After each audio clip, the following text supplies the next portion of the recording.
उत्तर प्रदेश में UP triple SC के माध्यम से आयोजित होने वाली पीईटी 2023 के लिए ऑफिशियल नोटिफिकेशन जारी कर दिए गए हैं। आवेदन प्रारंभ हो चुका है। इस वीडियो में हम लोग स्टेप बाय स्टेप बात करेंगे कि किस प्रकार से आवेदन करना है। सबसे पहले जान लेते हैं कि पीईटी है क्या। तो ये एक पात्रता परीक्षा है। यूपी ट्रिपल एससी आयोग के माध्यम से समूह ख और ग की होने वाली सभी भर्तियों जैसे कि लेखपाल की भर्ती, एएनएम की भर्ती, आरओ एआरओ की भर्ती, सभी भर्तियों में आप आवेदन तभी कर पाएंगे जब आप ये प्री एग्जाम क्वालिफाई किए रहेंगे। ये सिर्फ क्वालिफाइंग नेचर का एग्जाम है। इसको क्वालिफाई करने के बाद से आप आने वाले एक साल में जो भी यूपी ट्रिपल एससी के माध्यम से समूह ख और ग की भर्तियां निकलेंगी उसमें इसके आधार पर आवेदन कर पाएंगे। और अगर आपने आवेदन नहीं किया या फिर पीईटी क्वालिफाई नहीं किया तो आप आने वाली भर्तियों में शामिल नहीं हो पाएंगे। ठीक है, तो ये बहुत जरूरी है आपके लिए अगर आप यूपी ट्रिपल एससी की भर्ती में सम्मिलित होना चाहते हैं। चलिए बात करते हैं किस प्रकार से स्टेप बाय स्टेप आवेदन करना है। सबसे पहले आपको इनकी ऑफिशियल वेबसाइट upSSC.gov.in पर विजिट करना है। उसके बाद से आपको स्क्रीन पर ही यहाँ पर एक मैसेज ब्लिंक होते हुए दिखेगा, या फिर यहाँ पर आप देखिए नोटिस बोर्ड में आपको दिखेगा, या फिर लाइव एडवर्टीजमेंट में यहाँ पर दिखेगा। किसी पर भी आप क्लिक करके अप्लाई कर सकते हैं। ठीक है, मैं यहाँ पर क्लिक करता हूँ। देखिए ये आपको एक नए वेब पेज पर रीडायरेक्ट कर देगा। ठीक है, यहाँ पर नया वेब पेज आपके सामने ओपन हो चुका है। आपको स्क्रॉल डाउन होकर के नीचे आना है। जैसे ही नीचे आएंगे तो यहाँ पर आपका देखिए प्रिलिमिनरी एलिजिबिलिटी टेस्ट पीईटी के बारे में जानकारी दी गई है। ठीक है, और ये एडवर्टीजमेंट नंबर है। साथ ही देखिए रजिस्ट्रेशन स्टार्ट डेट जो है वो 1 अगस्त से शुरू हो चुका है और अंतिम तिथि 30 अगस्त 2023 है। ठीक है, उसके बाद से फ़ी डिपॉजिट करने की अंतिम तिथि जो है वो 30 अगस्त 2023 है। और जो एप्लीकेशन में मॉडिफिकेशन यानी करेक्शन होगा वो 1 अगस्त 2023 से लेकर के 6 सितंबर 2023 तक आप कर पाएंगे। ठीक है, यहाँ तक क्लियर हो गया। चलिए अब अगर आप यूजर इंस्ट्रक्शन को देखना चाहते हैं तो यहाँ से देख सकते हैं, और एडवर्टीजमेंट को पढ़ना चाहते हैं तो यहाँ से क्लिक करके आप डाउनलोड करके पढ़ पाएंगे। अब बात करते हैं अप्लाई कैसे करना है। तो यहाँ पर एक लिंक दिया गया है अप्लाई, इसी लिंक पर आपको क्लिक कर देना है। जैसे ही आप क्लिक करेंगे आपके सामने एक इस प्रकार से पेज ओपन हो जाएगा। ठीक है, नीचे आप जाएंगे, यहाँ पर देखिए स्क्रॉल डाउन होकर के यहाँ पर आपको बताया गया कि मिनिमम एज 18 साल और मैक्सिमम एज 40 साल है। ठीक है, और क्या क्वालिफिकेशन है इस पर क्लिक करके आप देख सकते हैं। जैसे मैं इस पर क्लिक करता हूँ तो आपके सामने एक नया विंडो ओपन हो जाएगा जिसमें आपको बताया गया है कि इसके लिए क्वालिफिकेशन मात्र हाई स्कूल है। ठीक है, मैंडेटरी जो है वो देखिए ये मैंडेटरी है, हाई स्कूल मैंडेटरी है, और इंटरमीडिएट जो है वो ऑप्शनल है। मतलब कि अगर आपका केवल हाई स्कूल भी है तो भी आप इसके लिए अप्लाई करने के लिए पूरी तरीके से पात्र हैं। इसके अलावा पोस्ट ग्रेजुएट और बैचलर डिग्री यहाँ पर सब कुछ ऑप्शनल में दिया गया है। ठीक है, यहाँ तक क्लियर हो गया। तो अगर आप हाई स्कूल कर रखे हैं तो आप पूरी तरीके से आवेदन करने के लिए पात्र हैं, और एज कितना है 18 से 40 साल के बीच में होना चाहिए। ठीक है, चलिए उसके बाद से यहाँ पर देखिए कैंडिडेट रजिस्ट्रेशन, इस वाले लिंक पर आपको क्लिक कर देना है। जैसे ही आप क्लिक करेंगे आपके सामने इस प्रकार से पेज ओपन हो जाएगा। फिर आपको यहाँ पर देखिए अगर आपने 2022 में रजिस्ट्रेशन किया है पीईटी 2022 का तो उसके आधार पर आपकी सूचनाएं स्वतः ही 2023 के आवेदन में प्रदर्शित हो जाएंगी। मतलब कि अगर आपने पहले से आवेदन कर रखा है यूपी पीईटी 2022 में तो यहाँ पर देखिए आपको करना क्या होगा। यहाँ पर देखिए अगर आपने पहले से कर रखा था 2022 में तो हाँ करना है, नहीं तो नहीं करना है। जैसे देखिए यहाँ पर जो प्लीज़ सेलेक्ट है इस पर क्लिक करेंगे, और यहाँ पर देखिए अगर 2022 में आपने अप्लाई किया था तो यस करिएगा, और अगर नहीं किया था तो नो करिएगा। ठीक है, जैसे ही आप यस पर क्लिक करेंगे तो 2022 का जो रजिस्ट्रेशन नंबर था उसके बाद प्रोसीड करेंगे तो 2022 का जो रजिस्ट्रेशन नंबर था वो आपसे मांगा जाएगा। जैसे देखिए मैं एक्सेप्ट कर रहा हूँ, और यहाँ पर देखिए एक्सेप्ट करने के बाद से आपसे आपका रजिस्ट्रेशन नंबर मांगा जाएगा। देखिए यहाँ पर आ चुका है टाइप रजिस्ट्रेशन नंबर। तो 2022 का जो आपका रजिस्ट्रेशन नंबर था वो आपको यहाँ पर फिल करना है।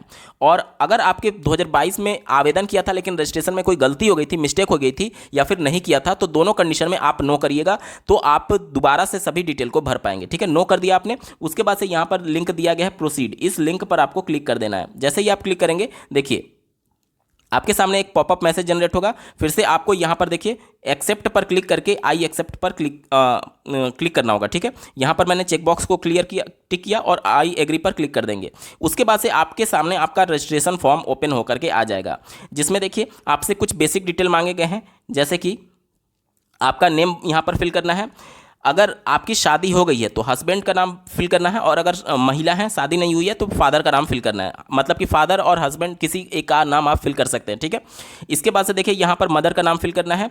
अब आपसे पूछा जा रहा है are you domicile of Uttar Pradesh, क्या आप उत्तर प्रदेश के निवासी हैं? तो इस पर क्लिक करेंगे तो दो ऑप्शन खुलेगा, यस और नो। तो अगर आप उत्तर प्रदेश के हैं तो यस पर क्लिक करेंगे, और अगर नहीं है तो नो पर क्लिक करेंगे। अन्य राज्य के सभी अभ्यर्थी पूरी तरीके से एलिजिबल है, तो आप आवेदन कर सकते हैं। ठीक है, अगर आप उत्तर प्रदेश के हैं तो यस पर आपको क्लिक कर देना होगा। ठीक है, उसके बाद से आपसे पूछा जा रहा है कि देखिए your caste category domicile will not be changeable after deposition of fee. ठीक है, तो आपको बताया जा रहा है कि अगर आपने फी पेमेंट कर देंगे तो कास्ट डोमिसाइल ये सभी चीज़ें आपकी परिवर्तित नहीं हो पाएगी। ठीक है, यहाँ तक क्लियर हो गया। चलिए उसके बाद से देखिए यहाँ पर आपसे पूछा जा रहा है कि are you dependent of freedom fighter of Uttar Pradesh, क्या आप उत्तर प्रदेश के स्वतंत्रता सेनानी पर आश्रित हैं? तो अगर हैं तो यस करिएगा, अन्यथा की कंडीशन में नो करेंगे। ठीक है, उसके बाद से देखिए पूछा जा रहा है आर यू एक्स सर्विसमैन, तो अगर आप एक्स सर्विसमैन हैं, भूतपूर्व सैनिक हैं, तो यस करेंगे, अन्यथा की कंडीशन में नो आपको कर देना है। ठीक है, उसके बाद से देखिए अगले कॉलम में आपसे पूछा जा रहा है are you handicapped of Uttar प्रदेश, तो अगर हैं तो यस करेंगे, अन्यथा की कंडीशन में आपको नो कर देना है। ठीक है, उसके बाद से देखिए आपसे पूछा जा रहा है are you skilled player of Uttar Pradesh, क्या आप एक कुशल प्लेयर हैं? ठीक है, तो अगर हैं तो यस करेंगे, अन्यथा की कंडीशन में आपको नो कर देना है। यहां तक क्लियर हो गया। उसके बाद से देखिए आपसे होम स्टेट के बारे में पूछा जा रहा है, तो होम स्टेट में चूंकि वहां पर आपने उत्तर प्रदेश का डोमिसाइल वाला यस किया था तो आपका उत्तर प्रदेश ही खुलेगा, और अगर आपने वहां पर नो किया है तो आपके अन्य सभी राज्य भी खुलेंगे। ठीक है, तो यहां पर मैं उत्तर प्रदेश को सेलेक्ट कर देता हूं।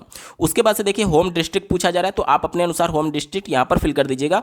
यहां पर मैं आगरा को सेलेक्ट कर लेता हूं। ठीक है, उसके बाद से कैटेगरी पूछा जा रहा है, तो आप अपने हिसाब से जनरल, ओबीसी, एससी, एसटी किस में बिलोंग करते हैं वो आपको सेलेक्ट कर लेना है। ठीक है, मैं यहां पर सिर्फ आपको दिखाने के लिए मान लीजिए एसटी कैटेगरी को सेलेक्ट कर लेता हूं। ठीक है, उसके बाद से आपको डेट ऑफ बर्थ सेलेक्ट करना है, तो आप अपने अनुसार डेट ऑफ बर्थ को यहां पर सेलेक्ट कर लेंगे। ठीक है, मैं यहां पर डेट ऑफ बर्थ को सेलेक्ट कर लेता हूं। आप अपने अनुसार सब कुछ डिटेल को एकदम सही सही भरिएगा।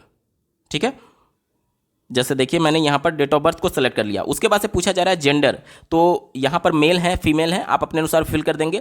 उसके बाद से आपसे मोबाइल नंबर यहाँ पर फिल करने के लिए बोला जा रहा है, तो आप अपना 10 नंबर का मोबाइल नंबर यहाँ पर फिल कर देंगे और ईमेल आईडी यहाँ पर फिल करेंगे। ठीक है, उसके बाद से आपसे पूछा जा रहा है आर यू मैरिड, तो अगर आप हैं तो यस करना है, अन्यथा की कंडीशन में नो करना है। ठीक है, तो मैं यहाँ पर नो को सेलेक्ट करता हूँ, आप अपने अनुसार भरिएगा। उसके बाद से पूछा जा रहा है employment detail, please select any one of below item applicable, तो यहाँ पर अगर आप इंप्लॉई हैं उत्तर प्रदेश के तो यहाँ पर पहला वाला ऑप्शन को टिक करना है, अगर इंप्लॉई हैं तो। ठीक है, और अगर एक्स इंप्लॉई हैं तो ये वाला, और अगर नेवर इंप्लॉयड इन उत्तर प्रदेश तो आपको ये वाला सेलेक्ट करना है। ठीक है, तो अगर आप इंप्लॉयड नहीं है उत्तर प्रदेश में तो आपको ये वाला सेलेक्ट कर लेना है, नेवर इंप्लॉयड इन उत्तर प्रदेश। ठीक है, अगले कॉलम में देखिए आपसे पूछा जा रहा है are you claiming any additional age relaxation, यहां पर देखिए एज रिलैक्सेशन कैटेगरी के आधार पर दिया गया, जैसे कि ओबीसी हो गया, एससी एसटी हो गया, विकलांग हो गया, इन सब का अलग अलग एज रिलैक्सेशन दिया गया है। लेकिन ये वाला उनको यस करना है, ध्यान से देखिएगा, ये वाला उनको यस करना है। जैसे ही अगर आप यस करते हैं तो यहां पर पूछा जाएगा कि किस प्रकार का आप एज में रिलैक्सेशन चाहते हैं। जैसे देखिए एक नया यहां पर पॉपअप मैसेज जनरेट हो जाएगा। ठीक है, ड्रॉप डाउन मेनू जनरेट हो जाएगा, और ड्रॉप डाउन मेनू को सेलेक्ट करेंगे तो यहाँ पर आप देख सकते हैं गवर्नमेंट ऑर्डर, कोर्ट ऑर्डर, सेवा नियमावली और एनी अदर। तो यहाँ पर जो कैटेगरी वाइज एज में रिलैक्सेशन दिया जाता है वो यहाँ पर नहीं है। यहाँ पर अगर किसी प्रकार का गवर्नमेंट ऑर्डर पहले से जारी किया गया है, कोर्ट ऑर्डर, कोर्ट के माध्यम से कोई ऑर्डर जारी किया गया है एज में रिलैक्सेशन देने के लिए, वो वाले यहाँ पर यस करेंगे। अन्यथा की कंडीशन में अगर आप कैटेगरी के आधार पर एज रिलैक्सेशन लेना चाहते हैं तो आपको नो ही रखना है। ठीक है, ये स्पेशल कंडीशन है, यस उन्हीं लोगों को करना है जिसके संबंध में माननीय कोर्ट ने कुछ आदेश दिया, उनके लिए यस करना था। उम्मीद करता हूँ आपको समझ में आ गया होगा। ठीक है, चलिए उसके बाद से देखिए एकेडमिक डिटेल को यहाँ पर फिल करना है, जिसमें से हाई स्कूल मैंडेटरी है, बाकी का जो है वो ऑप्शनल है। ठीक है, तो हाई स्कूल में यहाँ पर आप अपना बोर्ड सेलेक्ट कर लेंगे। तो जैसे कि मान लीजिए कि आप उत्तर प्रदेश से हैं तो उत्तर प्रदेश का बोर्ड यहाँ पर आप सेलेक्ट कर लेंगे। जैसे कि देखिए Uttar Pradesh board of high school and intermediate education, तो यहाँ पर आप सेलेक्ट कर लेंगे। अगर आप सीबीएसई से हैं तो सीबीएसई, आईसीएसई से हैं तो आईसीएसई बोर्ड यहाँ पर सेलेक्ट कर लेंगे। उसके बाद से आपसे ईयर ऑफ पासिंग पूछा जा रहा है। ठीक है, तो ईयर ऑफ पासिंग में मान लीजिए कि मैं यहाँ पर अपने अनुसार सेलेक्ट कर लेता हूँ। ठीक है, आप अपना देख लीजिएगा जो भी आपके हिसाब से ठीक होगा। उसके बाद से आपको यहाँ पर रोल नंबर फिल कर देना है, तो मैं यहाँ पर रोल नंबर फिल कर दे रहा हूँ। ठीक है, उसके बाद से पूछा जा रहा है परसेंटेज सिस्टम या फिर ग्रेड सिस्टम, तो आप अपने रिजल्ट पर देख लीजिएगा, जैसा भी सिस्टम होगा आप यहाँ पर सेलेक्ट कर सकते हैं। मैं यहाँ पर परसेंटेज सिस्टम के अनुसार आवेदन कर रहा हूँ। ठीक है, तो परसेंटेज सिस्टम मैंने यहाँ पर सेलेक्ट कर लिया। उसके बाद से आपके मार्क्स पूछे जाएंगे। देखिए यहाँ पर पूछा जा रहा है ऑब्टेन्ड मार्क्स और यहाँ पर पूछा जा रहा है टोटल मार्क्स। तो मान लीजिए कि अभ्यर्थी को 460 नंबर मिले थे, कितने में से? 600 में से। हाई स्कूल का डिटेल मैं फिल कर रहा हूँ। ठीक है, जैसे ही इतना आप फिल करेंगे तो उसके बाद से ये सब कुछ डिटेल फिल हो जाएगा, ठीक है। उसके बाद से आपको नीचे जाना है। देखिए यहाँ पर इंटरमीडिएट का डिटेल मांगा जा रहा है। अगर आप इंटरमीडिएट हैं तो इस चेक बॉक्स पे क्लिक करना होगा, और अगर नहीं है तो छोड़ देना होगा, क्योंकि ये मैंडेटरी नहीं है, ऑप्शनल है, ठीक है। तो इंटरमीडिएट पर जैसे ही आप क्लिक करेंगे फिर से आपके सामने सेलेक्ट इंटरमीडिएट बोर्ड का ऑप्शन आ जाएगा। तो आप देख लीजिएगा आप किस बोर्ड से हैं, ठीक है। सभी बोर्ड्स के ऑप्शन यहाँ पर खुल गए हैं। यहाँ पर मैं फिर से यूपी बोर्ड को सेलेक्ट कर लेता हूँ। यूपी बोर्ड को ही Uttar Pradesh board of high school and intermediate कहा जाता है, ठीक है। यहाँ तक हो गया। जैसे ही आप इंटरमीडिएट वाले चेकबॉक्स पर क्लिक करेंगे तो यहाँ पर आपसे फिर से year of passing, roll number और ये परसेंटेज सिस्टम वाला सेलेक्ट करने को ऑप्शन आ जाएगा। तो ईयर ऑफ पासिंग में आप देख लीजिए अपने अनुसार आपको यहाँ पर फिल करना है, ठीक है। मैं कैंडिडेट के हिसाब से यहाँ पर फिल कर देता हूँ, ठीक है। यहाँ पर कैंडिडेट के हिसाब से मैंने फिल कर दिया। रोल नंबर आप अपने अनुसार देख लीजिएगा कैंडिडेट के हिसाब से जो भी आप आवेदन कर रहे हैं। और यहाँ पर फिर से आपसे पूछा जा रहा है परसेंटेज सिस्टम था या फिर ग्रेड सिस्टम था, तो मैंने परसेंटेज कर दिया। और पूछा जा रहा है कितना नंबर इन्होंने पाया, तो मैं यहाँ पर मान लीजिए कि 355 कर देता हूँ। कितने में से? 500 में से, ठीक है। ये इनका मैंने फिल कर दिया। उसके बाद से आपको नीचे स्क्रॉल डाउन होना है। नीचे स्क्रॉल डाउन होने पर आपसे कुछ एडिशनल क्वालिफिकेशन मांगे जा रहे हैं, जैसे कि देखिए additional qualification for the post. अब जैसे कई पोस्ट जैसे कि आरओ हो गया, एआरओ हो गया, या फिर अन्य जो भर्तियां होती है, कई पोस्ट में ग्रेजुएशन मांगे जाते हैं। तो अगर आप पेट क्वालिफाई हैं और ग्रेजुएशन है तभी आप अप्लाई कर पाते हैं। तो उस कंडीशन में अगर आप यूजी और पीजी हैं तो दोनों का डिटेल यहाँ पर जरूर फिल कर दीजिएगा, ठीक है। तो इसके लिए क्या करना है, जैसे कि बैचलर डिग्री की बात की जा रही है तो यहाँ पर आपको यस कर देना है। अगर आप बैचलर डिग्री हैं, ये मैंडेटरी नहीं है, ये ऑप्शनल है। कहने का मतलब कि इसकी मिनिमम एलिजिबिलिटी तो हाई स्कूल ही है, लेकिन अगर आप ग्रेजुएशन पीजी कर रखे हैं तो आप आवेदन में ये सब डिटेल जरूर बता दीजिएगा, ठीक है। उसके बाद से बोर्ड और अथॉरिटी नेम पूछा जा रहा है। बोर्ड नेम, इंस्टीट्यूशन और यूनिवर्सिटी नेम पूछा जा रहा है। तो आप कोई भी अपने यूनिवर्सिटी का भी नाम लिख सकते हैं, इंस्टीट्यूट का भी नाम लिख सकते हैं और बोर्ड का भी नाम लिख सकते हैं, ठीक है। जैसे कि मान लीजिए कि DDU मैं यहाँ पर लिख रहा हूँ, ठीक है, दीनदयाल उपाध्याय यूनिवर्सिटी। उसके बाद से ईयर ऑफ पासिंग आपसे पूछा जा रहा है, तो आप अपने अनुसार ईयर ऑफ पासिंग यहाँ पर फिल कर देंगे, ठीक है। यहाँ पर आप अपने अनुसार ईयर ऑफ पासिंग फिल कर देंगे। मैं मान लीजिए कि यहाँ पर कैंडिडेट के हिसाब से फिल कर देता हूँ, ठीक है। यहाँ पर मैंने फिल कर दिया। उसके बाद से आपसे पूछा जा रहा है सर्टिफिकेट और रोल नंबर। ध्यान से देख लीजिए, यहाँ पर या तो सर्टिफिकेट नंबर या तो रोल नंबर, दोनों में से कोई भी आप फिल कर सकते हैं, ठीक है। तो यहाँ पर मैं फिल कर देता हूँ, ठीक है। मैं रैंडम भर रहा हूँ, आप अपने अनुसार बिल्कुल सटीक भरिएगा। उसके बाद से पूछा जा रहा है कि यहाँ पर परसेंटेज सिस्टम था या फिर ग्रेड सिस्टम था, तो आप अपने अनुसार देख लीजिएगा। मैं यहाँ पर परसेंटेज सिस्टम को चुन रहा हूँ, ठीक है। उसके बाद से देखिए यहाँ पर फिर से आपसे ऑब्टेन्ड मार्क्स और टोटल मार्क्स पूछा जाएगा। तो मान लीजिए कि इस कैंडिडेट ने ऑब्टेन्ड मार्क्स में 900 नंबर पाया और कितने में से? 1800 में से। मान लीजिए कि मैं ऐसे ही रैंडमली डेटा को फिल कर रहा हूँ, ठीक है। आप अपने अनुसार बिल्कुल सही भरिएगा। और उसके बाद से देखिए नीचे यहाँ पर इशू डेट लिखा गया है, यानी कि आपका जो सर्टिफिकेट है वो किस डेट में इशू किया गया था। तो आप अपने अनुसार अपने जो सर्टिफिकेट इशू डेट है उसको सही सही फिल कर दीजिएगा, ठीक है। यहाँ से आप इस प्रकार से बैक जा सकते हैं। मैं मान लीजिए अपने अनुसार यहाँ पर फिल कर दे रहा हूँ, ठीक है। उसके बाद से देखिए यहाँ पर पूछा जा रहा है कि पोस्ट ग्रेजुएशन आपने कंप्लीट किया है या नहीं। तो अगर है तो यस करिएगा, अन्यथा नो रहने दीजिएगा, ठीक है। फिर यहाँ पर मैं इसी प्रकार से डिटेल को यहाँ पर फिर से फिल कर देता हूँ। और ईयर ऑफ पासिंग में फिर से आपको अपने अनुसार यहाँ पर फिल कर देना है, ठीक है। मैं यहाँ पर सब कुछ डिटेल आपको दिखा रहा हूँ कैसे फिल करना है। देखिए यहाँ पर मैंने ये डाल दिया। उसके बाद से देखिए यहाँ पर सर्टिफिकेट नंबर या फिर रोल नंबर, दोनों में से कोई भी एक आप अपने अनुसार यहाँ पर फिल कर दीजिएगा। इशू डेट में आप फिर से यहाँ पर जो आपका इशू डेट होगा उसके अनुसार सेलेक्ट कर लीजिएगा। और यहाँ पर देखिए फिर से आपको परसेंटेज और ग्रेड सिस्टम में जो भी आपका होगा उसके अनुसार आपको फिल करना होगा।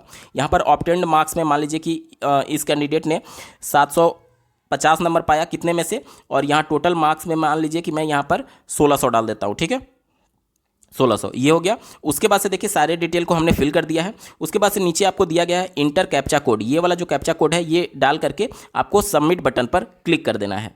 जैसे ही आपका रजिस्ट्रेशन कंप्लीट होगा तो यहाँ पर एप्लीकेशन वाला ग्रीन कलर से हाईलाइट हो जाएगा। उसके बाद से आपको यहाँ पर फोटो और सिग्नेचर को अपलोड करना है। इसके लिए आपको नीचे स्क्रॉल डाउन होकर के जाना है और सारे डिटेल आपको स्क्रीन पर दिख रहे होंगे, ठीक है। जो भी यहाँ पर भरा गया है सारे डिटेल आप यहाँ पर देख सकते हैं। यहाँ पर नीचे जाएंगे तो यहाँ पर ग्रीन कलर से एक लिंक दिया गया है, click here to proceed for photo and signature. तो इस लिंक पर आपको क्लिक कर देना है। आपके सामने एक बार फिर से नया वेब पेज ओपन हो जाएगा। यहाँ पर आप देख सकते हैं किस प्रकार से आपको फोटो और सिग्नेचर को अपलोड करना है, इसके बारे में जानकारी दी गई है, ठीक है। एक बार जल्दी से देख लेते हैं। देखिए अभ्यर्थी अपना स्वयं हस्तलिपि में अपना पूरा नाम हिंदी में लिखें और अपने नाम के ऊपर उसकी प्रतिलिपि स्कैन करके अपलोड करें, ठीक है। यहाँ पर देख सकते हैं candidate should write their full name in Hindi in their own hand writing and sign their name a scan and upload the copy. यानी कि देखिए इस प्रकार से सबसे पहले आपको हिंदी में पूरा लिखना है और अंग्रेजी में यहाँ पर आप उसको साइन करेंगे, ठीक है। हिंदी में पूरा नाम लिखना है, ठीक है, ध्यान से सुन लीजिए, हिंदी में पूरा नाम लिखेंगे। जैसे आपका मान लीजिए नाम है राहुल कुमार वर्मा, तो आपको पूरा नाम लिखना होगा हिंदी में राहुल कुमार वर्मा, और साइन आप कुछ भी कर सकते हैं जैसे भी आप करना चाहें। यहाँ तक क्लियर हो गया। कैसे अपलोड करना है तो यहाँ पर देख सकते हैं सेलेक्ट ए फोटो, यहाँ पर एक लिंक दिया गया, और सेलेक्ट ए सिग्नेचर, इन दोनों पर क्लिक करके क्रमशः आप फोटो और सिग्नेचर को अपलोड कर सकते हैं। आपके सामने इमेज इस प्रकार से आ जाएगा और आप अपने अनुसार इसको फिर से क्रॉप कर पाएंगे, ठीक है। जैसे देखिए यहाँ पर ये क्रॉप आप इस इमेज को कर सकते हैं, ठीक है। मान लीजिए ये इमेज हो गया, आप अपने अनुसार बिल्कुल सही इमेज अपलोड करिएगा। क्रॉप पर मैं क्लिक करता हूँ, ये इमेज आ गया। अब सेव फोटो डाटा, इस पर आपको क्लिक कर देना है, ठीक है। यहाँ पर देखिए ये आपका फोटो अपलोड होकर के आ गया। फिर आपको सेलेक्ट ए सिग्नेचर वाले पे क्लिक करना है। फिर यहाँ पर ब्राउज पर जाएंगे और आप जहाँ पर भी अपना फाइल रखे होंगे उस लोकेशन पर ये आपको लेकर के जाएगा, और वहाँ पर जाकर के आपसे पुनः जो आपका सिग्नेचर है वो अपलोड करने के लिए बोला जाएगा, ठीक है। तो मैंने आपको फॉर्मेट बता दिया कि किस प्रकार से आपका सिग्नेचर अपलोड होना है। आप नीचे सबसे अपना पूरा नाम हिंदी में लिखेंगे और अंग्रेजी में आप उसके ऊपर सिग्नेचर करेंगे, जैसे भी आपको करना होगा, ठीक है। यहाँ पर करके इस प्रकार से आपको अपलोड कर देना है, ठीक है। देखिए ये फोटो और सिग्नेचर दोनों अपलोड हो चुका है। उसके बाद से आपको नीचे यहाँ पर देखिए इस प्रकार से मैसेज जनरेट हो जाएगा, सिग्नेचर इमेज अपलोडेड सक्सेसफुली। इसके बाद से आपको कंटिन्यू पर, इस वाले कंटिन्यू पर बटन पर क्लिक कर देना है। जैसे ही कंटिन्यू पर क्लिक करेंगे ये पेज रीलोड होगा और आपका ये वाला जो पेज था अपलोड फोटो एंड सिग्नेचर ये कंप्लीट हो जाएगा। उसके बाद से आपसे फाइल रिमेनिंग डिटेल के लिए बोला जा रहा है, ठीक है। तो इसके लिए आपको देखिए यहाँ पर एक चेक बॉक्स दिया गया है, इस पर आपको टिक कर देना है। जैसे ही टिक करेंगे यहाँ पर आपके सामने पूरा एप्लीकेशन इस प्रकार से खुल करके आ जाएगा। उसके बाद से देखिए यहाँ पर ये सब डिटेल जो मांगे गए हैं, जैसे देखिए certificate detail, no document is required to be uploaded under certificate, ठीक है। तो यहाँ पर देखिए ये सब कुछ ऑप्शनल है, यानी एज प्रूफ हो गया, रेजिडेंस प्रूफ हो गया, कास्ट सर्टिफिकेट हो गया, ये सब कुछ ऑप्शनल है, ठीक है। तो अगर आप चाहें तो कर सकते हैं अपडेट, और अगर नहीं चाहें तो अपडेट नहीं कर सकते। जो भी आपका मन करे आप अनुसार कर लीजिएगा, क्योंकि यहाँ पर ये मैंडेटरी नहीं है बल्कि वैकल्पिक है, ठीक है। अगर आप भरना चाहेंगे तो देखिए एज प्रूफ में आप इशू अथॉरिटी, जैसे एज प्रूफ बेसिकली अगर आपके पास बर्थ सर्टिफिकेट है तब तो वेल एंड गुड, और अगर बर्थ सर्टिफिकेट नहीं है तो उस कंडीशन में आप जो हाई स्कूल का रिजल्ट होता है उसको बर्थ प्रूफ के तौर पर, यानी कि एज प्रूफ के तौर पर माना जा सकता है। तो आप अपना इशूइंग अथॉरिटी में अगर बर्थ सर्टिफिकेट है तो बर्थ वाला डाल दीजिएगा, और अगर नहीं है तो रिजल्ट जिस भी माध्यम से आपने किया होगा, जैसे UP board, CBSE board, ICSE board, यहाँ पर डालेंगे, और इशू डेट में आप अपना यहाँ पर डालेंगे और सर्टिफिकेट नंबर यहाँ पर डाल देंगे, ठीक है। उसके बाद से रेजिडेंस प्रूफ में अगर आप उत्तर प्रदेश के डोमिसाइल रखते हैं तो किसने आपका अथॉरिटी जो इशू किया है उसका नाम यहाँ पर लिखना है। इसके अलावा जिस डेट में आपका इशू होगा वो यहाँ पर डालेंगे और सर्टिफिकेट नंबर यहाँ पर डालेंगे, और उसके बाद से डालने के बाद से आप अपडेट करते चले जाएंगे, ठीक है। और कास्ट सर्टिफिकेट में भी देखिए यहाँ पर आपका इशूइंग अथॉरिटी डालना है, यहाँ पर इशू डेट डालना है, और यहाँ पर सर्टिफिकेट नंबर को डाल देना है, ठीक है। चलिए इसके बाद से आप अपडेट पर यहाँ पर क्लिक कर देंगे, सब कुछ आपका अपडेट हो जाएगा। वैसे ये मैंडेटरी नहीं है। यहाँ तक क्लियर हो गया। उसके बाद से देखिए नीचे जब आप जाएंगे तो यहाँ पर आपसे आपका एड्रेस पूछा जा रहा है, जिसमें ये परमानेंट एड्रेस है और ये करस्पॉन्डेंट एड्रेस है, ठीक है। यहाँ पर मैंने परमानेंट एड्रेस को फिल कर दिया है। अब अगर परमानेंट एड्रेस और करस्पॉन्डेंस एड्रेस बिल्कुल सेम है तो आपको इस चेक बॉक्स पर क्लिक कर देना है, आपका ऑटो फिल होकर के आ जाएगा। जैसे देखिए मैंने चेक बॉक्स पर क्लिक किया, ये ऑटो फिल हो गया, ठीक है। उसके बाद से देखिए यहाँ पर 3 चेक बॉक्स दिए गए हैं, इन तीनों चेक बॉक्स पर ये ऑलरेडी आपका चेक होगा, ठीक है। तो इस पर आपको कुछ भी नहीं करना है। और उसके बाद से नीचे यहाँ पर देखिए एक ड्रॉप डाउन मेनू दिया गया है, प्लीज़ सेलेक्ट करके इस पर आप क्लिक करेंगे तो आपको क्या कर देना है, डिक्लेरेशन में आपको यस पर क्लिक कर देना है, यानी कि जो ऊपर के तीनों चेक बॉक्स हैं वो आपका क्लिक हो गया। उसके बाद से देखिए यहाँ पर आप प्रीव्यू बटन पर क्लिक कर देंगे। प्रीव्यू पर जैसे ही आप क्लिक करेंगे तो फिर उसके बाद से ओके पर क्लिक कर देंगे, तो आपका जो पूरा फॉर्म है वो एक तरीके से तैयार हो जाएगा सबमिट होने के लिए, ठीक है। उसके बाद से आपको यहाँ पर कैप्चा जो दिया गया है इसमें फिल करके आप यहाँ पर सबमिट बटन पर क्लिक कर सकते हैं। और प्रीव्यू से पहले आप ऊपर स्क्रॉल डाउन होकर के सारे डिटेल को अपने देख जरूर लीजिएगा, ठीक है। उसके बाद से देखिए कैप्चा को यहाँ पर फिल कर देना है और सबमिट बटन पर क्लिक कर देना है।